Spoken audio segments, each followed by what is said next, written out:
Olá, boa noite. Quinta-feira, 6 de dezembro, o Jornal da Guará está no ar com as notícias do dia. Dia do Laço Branco, a Polícia Militar promove conscientização sobre violência contra a mulher. Mais um banco explodido no estado, desta vez a agência de Humberto de Campos. Empresários do ramo hoteleiro com movimentação abaixo do esperado para o mês de dezembro. E ainda os benefícios da dança. Sabia que até certas dores podem ser curadas com a prática? Tudo isso e muito mais agora. A edição de hoje começa falando dos 12 anos da Lei Maria da Penha, este ano de 2018. A legislação foi batizada em homenagem à farmacêutica que, após diversos episódios de agressão que sofreu do marido, tornou-se símbolo da luta pelo fim da violência doméstica no Brasil. E as conquistas foram aumentando com a lei do feminicídio e também o lançamento do Plano Nacional de Enfrentamento à Violência Doméstica contra a Mulher. E hoje, dia 6 de dezembro, o Dia Nacional de Mobilização dos Homens pelo Fim da Violência contra as Mulheres, tem o objetivo de conscientizar os homens sobre o papel que precisam desempenhar para colaborar com o fim dessa discriminação e violência contra as mulheres. Na tarde de hoje, uma ação de conscientização aconteceu na Avenida Litorânea. A banda de música da Polícia Militar já anuncia que essa blitz é uma ação diferente. Na blitz educativa, os policiais distribuem panfletos e conversam com os motoristas sobre a campanha nacional Laço Branco, de mobilização dos homens pelo fim da violência contra as mulheres. É uma atitude muito boa, iniciativa que é essencial fazer contra a violência à mulher, entendeu? Tem que ser feito esse serviço sempre. É muito bom, é bem proveitosa, é bem bacana. Essa mobilização que ocorre no mundo todo faz uma referência ao massacre de Montreal. No dia 6 de novembro de 1989, um homem de 25 anos entrou armado na Escola Politécnica de Montreal, pediu para os homens se retirarem da sala e matou 14 mulheres, 14 estudantes. O crime mobilizou a opinião pública e um grupo de homens canadenses lançou a campanha que ganhou o mundo, com o tema Jamais cometer um ato violento contra as mulheres e não fechar os olhos frente a essa violência. Então, o dia 6 de dezembro foi escolhido para que a morte daquelas mulheres não fosse esquecida. Em São Luís, as equipes da Patrulha Maria da Penha fizeram a campanha 16 dias de ativismo pelo fim da violência contra a mulher. Além da blitz educativa, também tiveram palestras em escolas, associações e postos de saúde. Essa campanha está sendo desenvolvida nesse terceiro dia por toda a rede do Estado, toda a rede de proteção à mulher do Estado. Então a Secretaria da Mulher tem várias ações, com palestras, com vários eventos que têm sido feitos. Então cada um, membro dessa rede, também fica responsável para pegar um dia para fazer essa campanha. Então hoje é o dia da Polícia Militar, que faz parte da rede de proteção à mulher com a Patrulha Maria da Penha. A violência contra a mulher pode ter o fim com uma atitude: quebrar o silêncio e denunciar. Não sofram calada, não se cale diante de uma violência, procure ajuda. E essa ajuda, o primeiro passo é procurar uma delegacia, registrar um boletim de ocorrência, solicitar uma medida protetiva se for o caso e o acompanhamento da Patrulha Maria da Penha. E mais um banco foi alvo de ação criminosa no interior do estado. O assalto ao Banco do Brasil aconteceu na cidade de Humberto de Campos. Bem, segundo informações, foram pelo menos 10 homens que explodiram a agência e fuzilaram um posto da Polícia Militar da cidade. Não se tem informações sobre a quantia levada pelo bando. A Secretaria de Segurança Pública está com as investigações em campo para prender todos os envolvidos. Bem, a gente segue aqui com as informações, os assuntos em discussão na Assembleia Legislativa de hoje, onde o assunto sobre a aprovação do projeto de lei sobre o reajuste no valor do ICMS ainda rendeu pronunciamentos na tribuna. Sobre este assunto, eu converso agora com a repórter Mariana Dias, que traz os detalhes. Boa noite, Mariana. Olá, Hugo. Boa noite para você, boa noite a todos. Pois é, o assunto principal na Assembleia ainda é o projeto aprovado na sessão de ontem. Muitos deputados utilizaram a tribuna ainda fazendo colocações. Mas o que mais chamou a atenção foi o deputado Adriano Sarney, que confessou que vai entrar na justiça para tentar barrar o projeto de lei do Poder Executivo. A medida adotada pelo governo do estado visa combater os efeitos da crise econômica que atinge o Brasil há mais de 4 anos e vem tendo forte impacto em todos os estados. E um fato que também deixou muita gente curiosa, Hugo, foi a abstenção na votação do deputado Eduardo Braide, do PMN.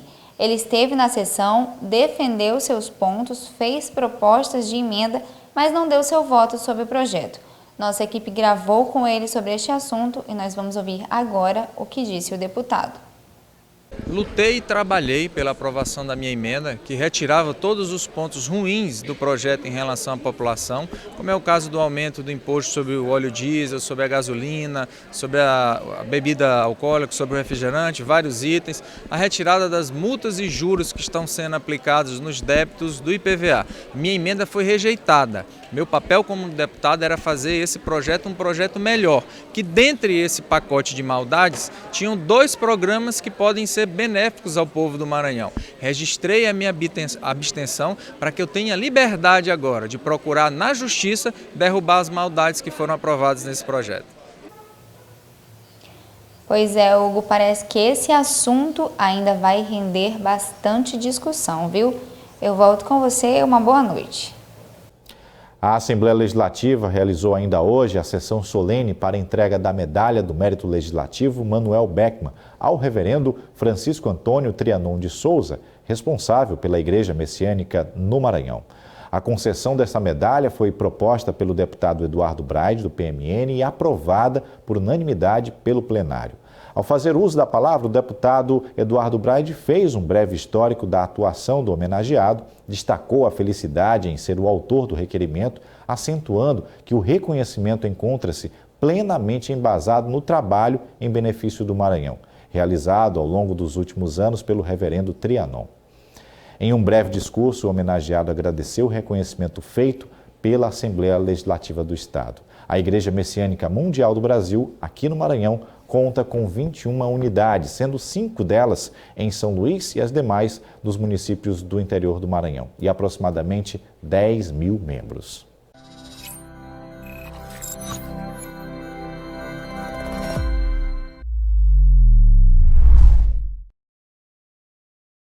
Hora de fazer uma análise da situação política. Aos poucos, o presidente eleito vem montando aí sua equipe. Desejo boa noite aqui ao Marcos Saldanha para a gente comentar sobre um novo nome aí que aparece nesse cenário. Boa noite, Saldanha. Boa noite, Hugo. Boa noite a você aí de casa. Bom, Damaris Alves, pastora, advogada, educadora. Uma nova ministra para compor a equipe do presidente eleito, Jair Messias Bolsonaro.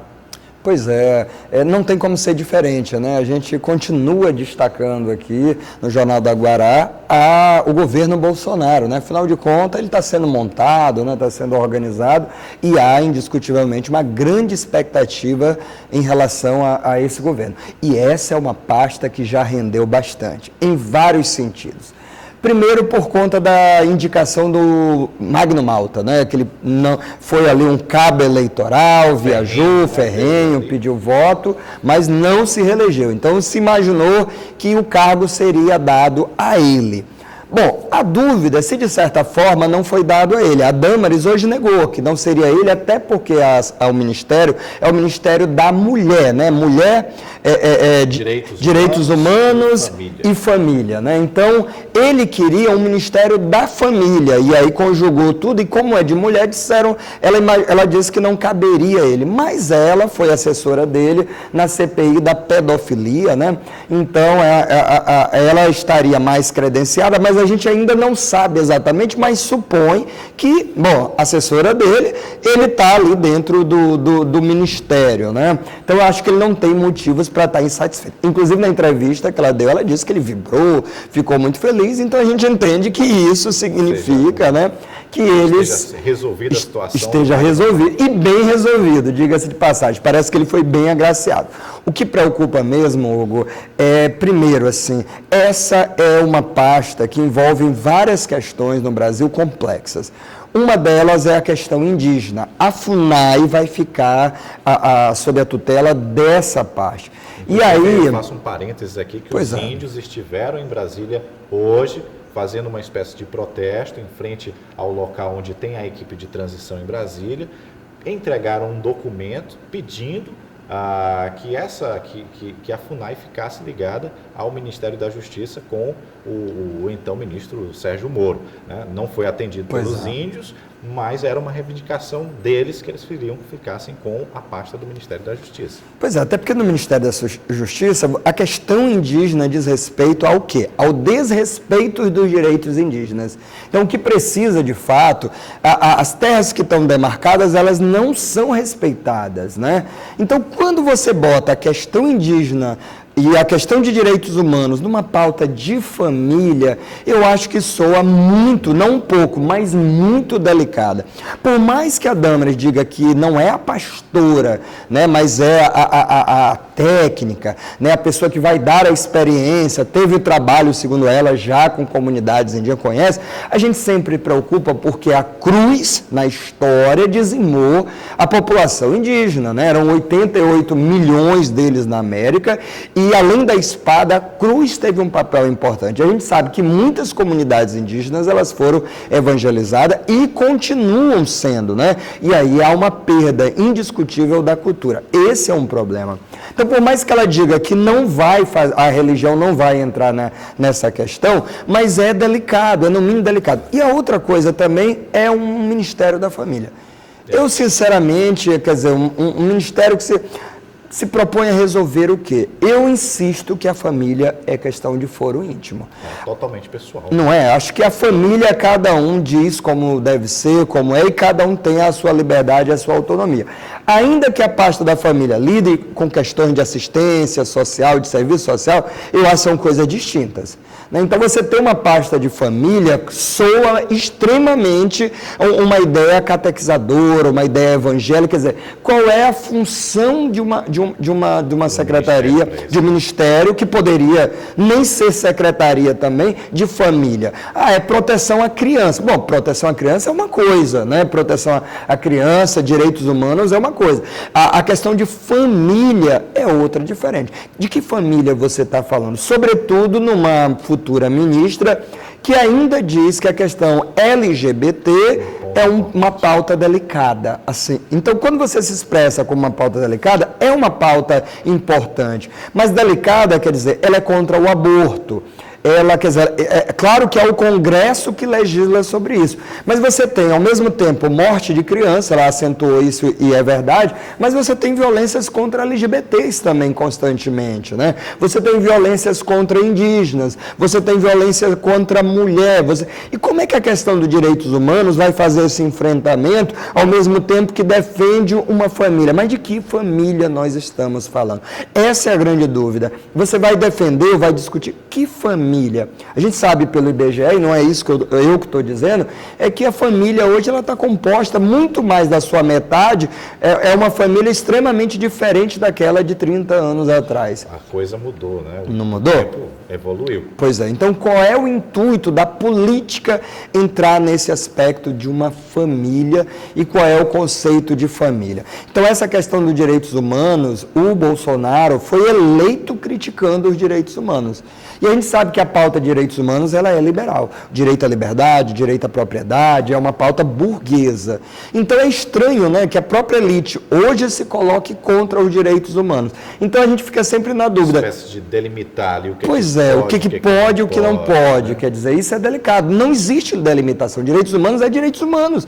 Você é humano, você tem os direitos que a Carta de Direitos Humanos, fez 70 anos agora esse ano, legisla. Acabou, pronto. Eu tenho, todo mundo tem. É isso. Eu acho que não dá para retroceder nesse sentido, porque é perigoso. Porque eu estou supondo que o outro vai ser punido de uma forma mais veemente, mas eu não me coloco que pode acontecer comigo. E se eu não tiver direito à defesa, ao contraditório, eu viro vítima dessa suposta violência que vem para corrigir as coisas. Né? Então, eu sempre acho que é o outro. Então, eu defendo supondo que é o outro que vai ser punido com violência. Então, a gente fica fica na expectativa, mas assim, parece nesse governo, a impressão que eu tenho é que há uma boa vontade, me parece que esse não é o problema. Mas eu tenho dúvida até que ponto esses ministros indicados, ou a maioria deles, ou pelo menos uma boa parte deles, tem noção exatamente do enfrentamento que vem pela frente, né? Que eles vão encarar. Exatamente. O que eles têm, apesar do currículo apresentado, né? O que eles possam aí conter o jogo de cintura. Pois tem que ter, né? E o ditado já disse que boa vontade, né, assim, boas intenções não é suficiente para lidar, sobretudo, com uma questão nacional que é muito grave, né? Marcos Saldanha, muito obrigado pelas informações, por essa análise. Uma ótima noite para você. Para você também e para você de casa. Nós vamos para o intervalo e voltamos já com assuntos da economia.